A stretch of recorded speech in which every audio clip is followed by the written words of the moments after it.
I'm honored to welcome you all to the opening of the general debate as we kick off the high-level week of the 76th session of the United Nations General Assembly. I'm even more pleased to welcome all of you back to an in-person session of the General Assembly. A year and a half, we have suffered in silence and in anxiety. A year and a half, we have worried, we have grieved, and we have waited. Let us wait no more. Excellencies, I would like to express my deep gratitude to His Excellency Volkan Bozkır, President of the 75th session, for his stewardship of this august General Assembly during very trying times. I would also like to thank the Secretary General for his leadership and wisdom and look forward to working with him. I must also express heartfelt gratitude to both President Ibrahim Mohamed Saleh and the people of the Maldives for putting their faith and trust in me. I'm truly humbled and deeply proud to stand as a small islander at this great podium on behalf of our people. Our country may be small, and I may be even smaller. But today we are mighty. Today we stand with giants. My standing here today in the General Assembly is a reflection of the success of President Saleh's foreign policy. Excellencies, ladies and gentlemen, we have plenty of challenges, but for just a moment, let us celebrate all that we have achieved in the past 2 years. In record time, humanity has developed multiple viable vaccines for COVID-19. Scientists and researchers from dozens of countries collaborated on a remarkable feat of human ingenuity. And the largest vaccine rollout in the history of mankind is currently underway. While certainly not without flaws, it is monumental in its undertaking. For these accomplishments alone, we should be proud. Excellencies, before I outline the 76th session and the hopeful theme I've chosen to pursue, allow me to ask you this. Where do we want to be at this time next year? What is it that we, as a people, intend to achieve over the next 12 months? From my discussions with many in this room, from social media, from the UN 75 survey, and from the Secretary General's Common Agenda report, the answer is clear. The world wants peace of mind. The people want solutions to the challenges we collectively face, and challenges are not in short supply.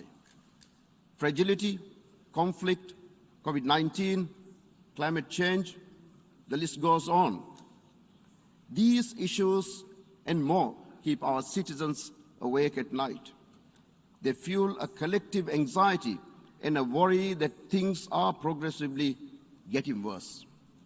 They worry that we are not doing enough to solve the problems facing our world. And my friends, they are not wrong. We can do more. We know this in our hearts. On COVID-19, we have the vaccine, the know-how, the capacity for distribution. We lack only the political support. On climate change, we have incredible innovations in renewable energy, in adaptive technologies, and in transitioning away from fossil fuels. We lack again only the political support and the related financing.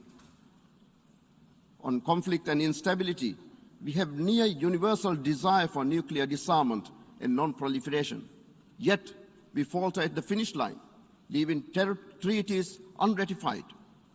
On humanitarian concerns, we have enough food and water to provide for the planet many, many times over. Yet, there is genuine fear that we will see the return of famine and the impacts of drought. Hundreds of millions will require humanitarian assistance by year's end. My friends, there are moments in time that are turning points, and this is one such moment. We can choose a path of isolationism, of mutual destruction, of a slow retreat of human experiment, or we can forge together a new path, a sustainable and resilient path that changes the future of our planet.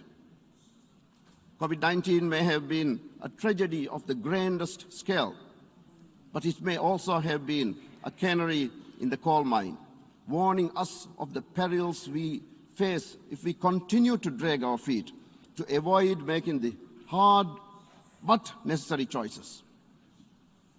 Excellencies, I wholeheartedly believe in the power of humanity to overcome these challenges. You cannot live in the Maldives and face the existential threat of sea level rise without having hope on humanity.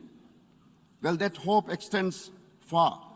I'm hopeful that we too can overcome differences, that we can bypass protocols and obstacles to transform our societies. With this hopeful vision for a better tomorrow, I intend to pursue 5 rays of hope that will direct the efforts of the General Assembly this year. First, I will stand firmly behind the need to ensure vaccine equity, to vaccinate the world.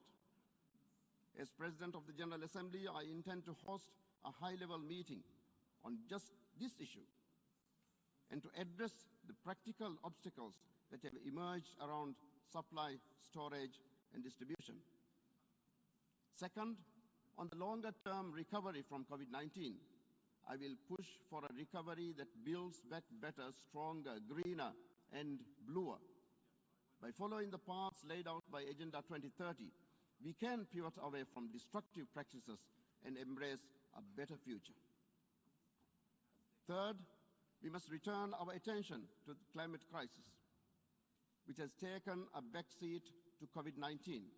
The IPCC report and others speak for themselves. We are no longer on the wrong path. Excellencies, we are on the edge of the cliff. I'm pleased to note that I will host a series of events on climate action. The first in the lead up to COP26 will help to build ambition and ensure that action is very much on the agenda. We must bridge the capacities needed to actually deliver on climate promises.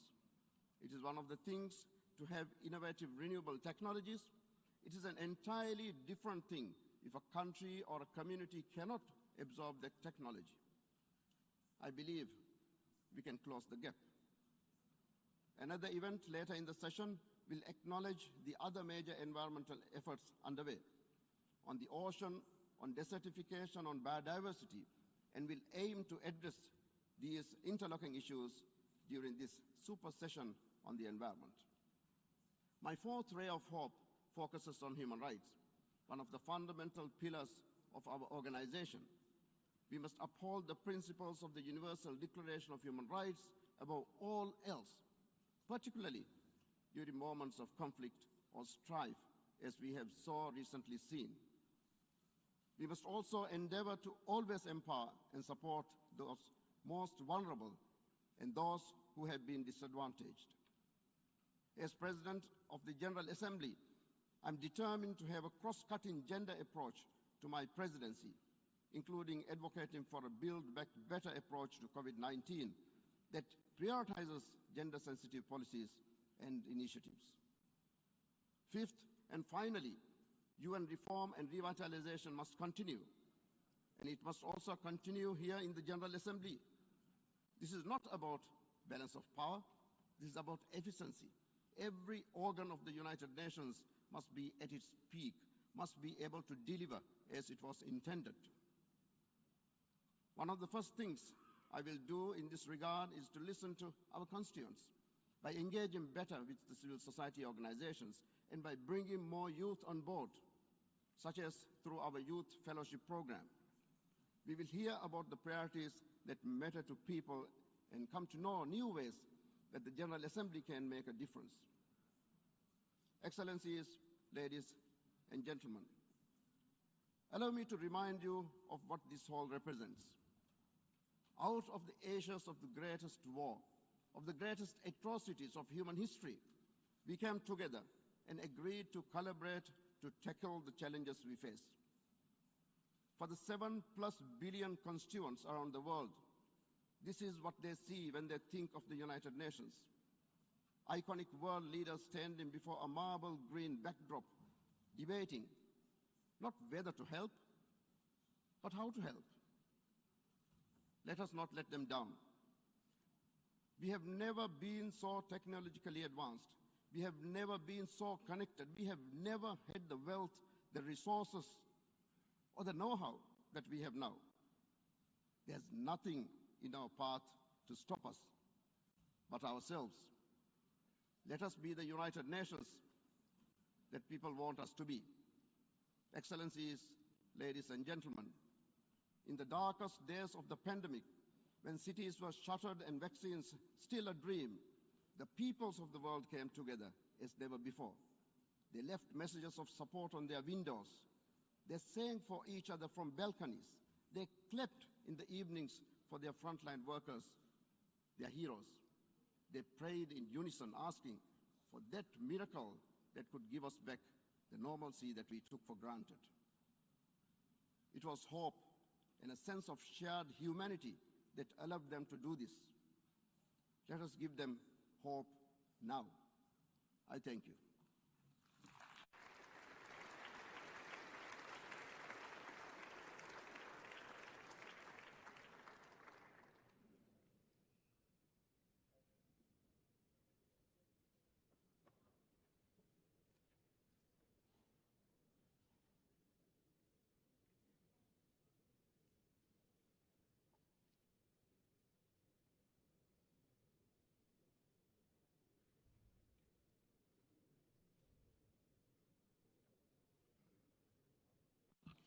Before giving the floor to the first speaker, I wish to remind members of the following.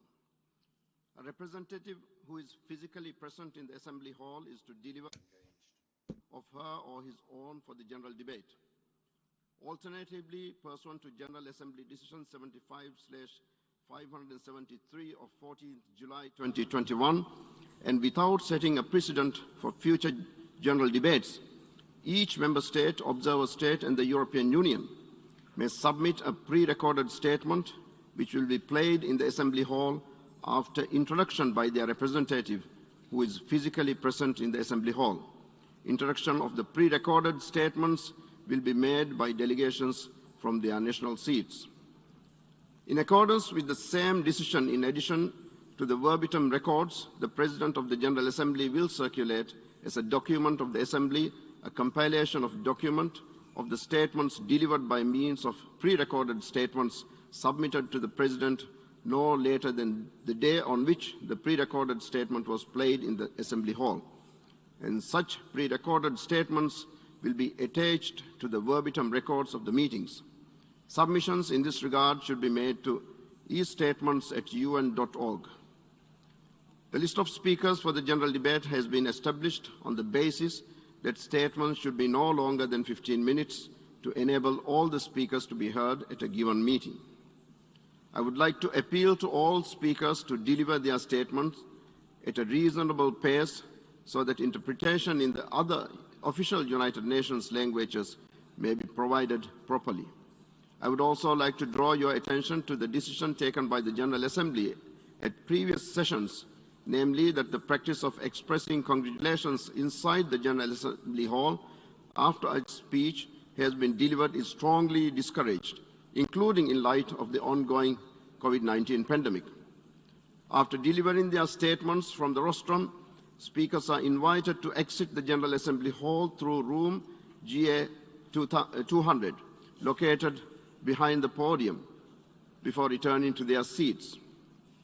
May I take it that the General Assembly agrees to proceed accordingly during the general debate of the 76th session? It is so decided.